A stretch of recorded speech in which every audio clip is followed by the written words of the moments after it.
What's up, guys? It's MB Boxing, and I just finished up watching Daniel Dubois versus Ricardo Snijders, which is a 12-rounder for the WBO International Heavyweight Championship.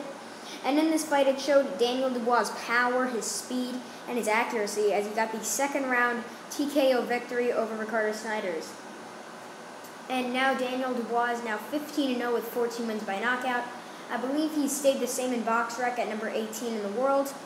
But this win is like many of his, getting wins over guys with good, decent records who didn't really have too much skill. Similar to the Kaitoro Fujimoto fight, where the guy really didn't have any skill, really didn't throw punches, and he had a great record.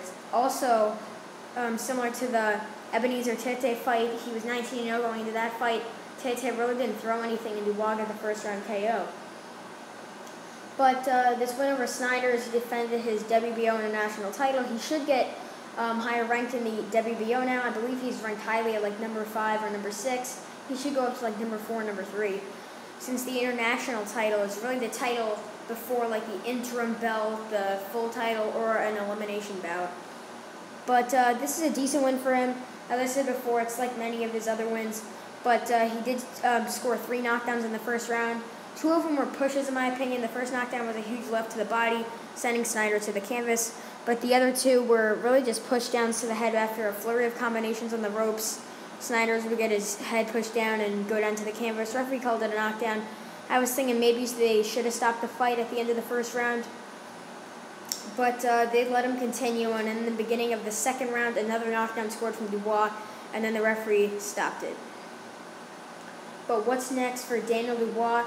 Probably the fight versus Joe Joyce, which I'm very excited about. After seeing Daniel Dubois' defense, after rewatching all of his clips versus Fujimoto, Gorman, and in this fight versus Snijders, he really doesn't protect his chin too much.